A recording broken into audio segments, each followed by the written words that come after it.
Hello friends, in this video we will learn about the file handling things in JMeter using Bean Shell. So first of all, let's open the JMeter and so let's first note it down that what we will be starting with. First we'll start learning about the how to create empty file using Bean Shell.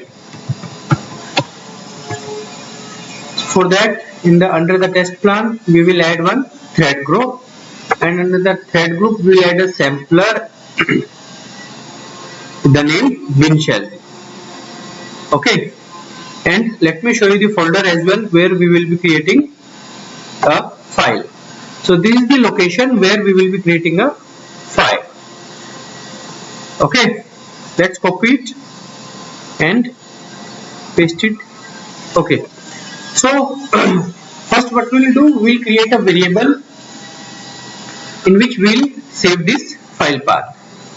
Okay, string the variable name, file name, and then that file path and the file name. File name, let's say it will be learn file handling .csv. So CSV is the format of the file. Let's put comment as well that define variable contains file path. Next what we will do, now we will write a code for the empty file.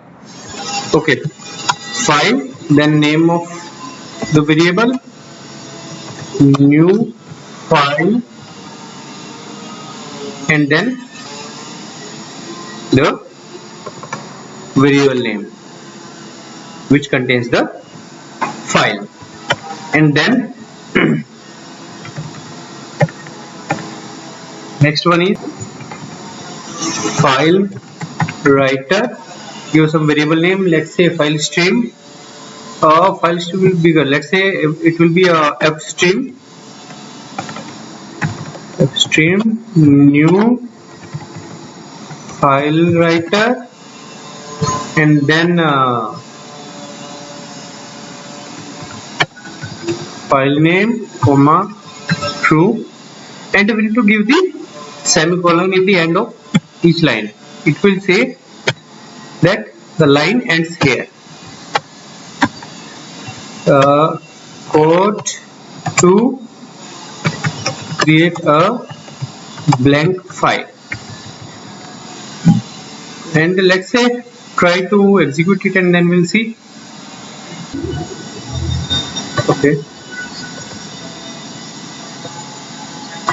Okay, no, we don't see the file here, so let's see what we miss here. Okay, so one more thing we missed here, that we need to add double backslash so that it will consider them as a single backslash and it will go ahead and execute, and it should create a file for us this time. Yes, you see we have file now and this is empty. Let's delete it, and then okay, it won't allow us to delete it. Why? Because we have opened this file here, start, but we have not closed it. So what we need to do is file stream or fstream dot close and then semicolon. Let's execute it now and we will see. Size is again 0 KB, edit, empty, and let's try to delete it this time. Yeah, it's deleted. So this is the one thing which we learned, how to create empty file using Bean Shell, and then how to close the open file. Second, what we will learn now is how to write data in the file.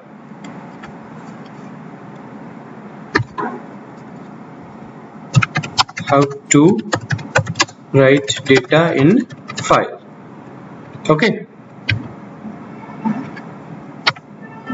and what is the code for that is buffered writer some name, let's say it's output equals to new buffered writer and then f stream and then semicolon. Okay, and then the variable name output dot write and then semicolon and whatever text we want to mention or in the file. Let's say it's this is my first file. Okay,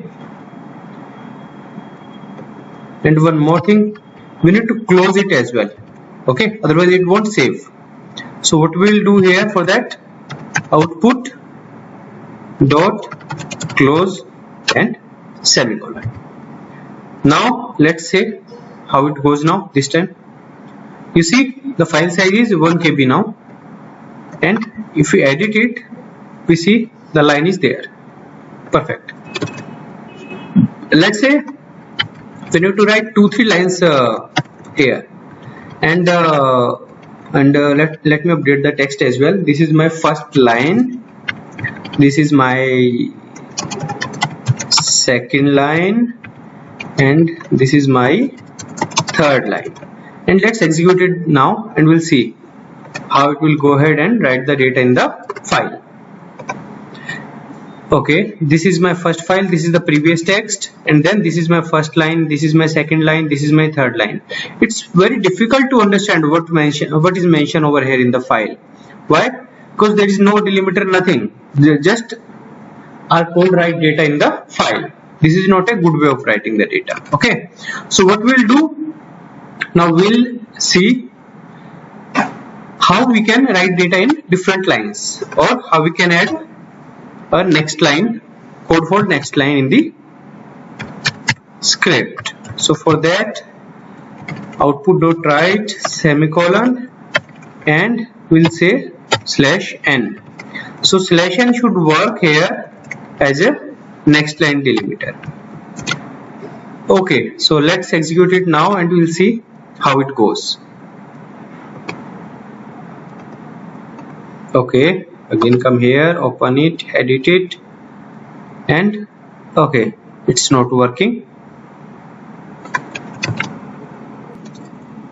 So we have used the /n, it should be \n, so that it will work as a next line.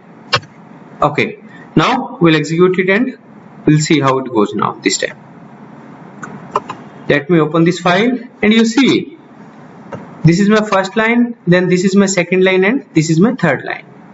So /n works as a new line in the code. Whenever we will mention the /line, it will move the cursor to the next line and the corresponding text will be written in the next line.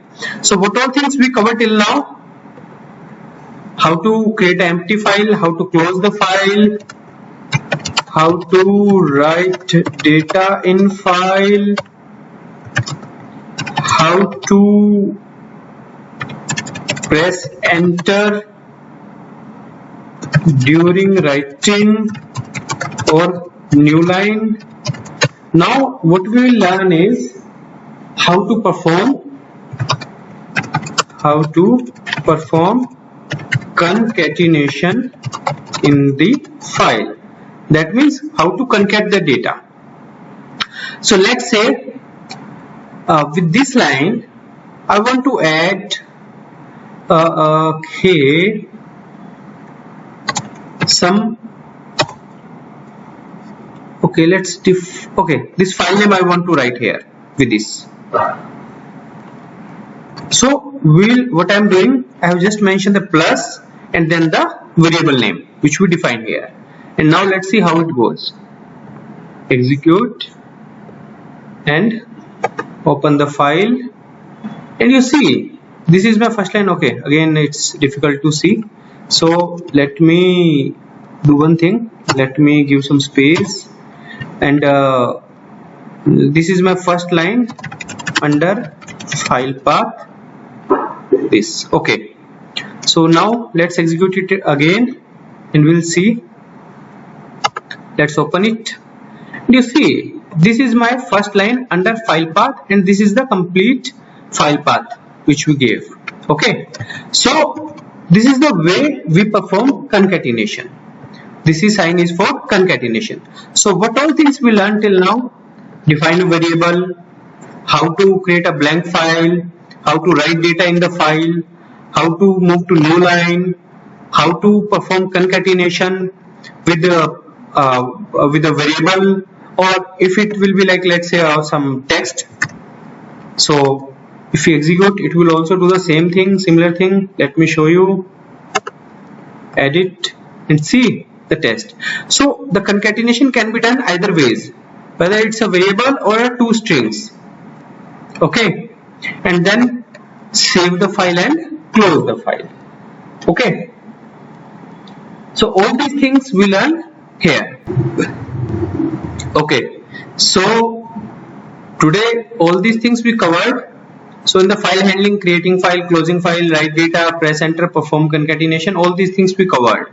So in the next video we'll learn how to call a variable value which is defined in the test plan, not in the script. So let's say we have some variable in the test plan, how we can use that variable or value of that variable here in the Bean shell scripting, or how we can use if loop, for loop, if conditions. All these things we'll learn in the next video. So for to learn all these things, please subscribe my channel so that you will get notifications whenever I'll upload new videos. Thank you.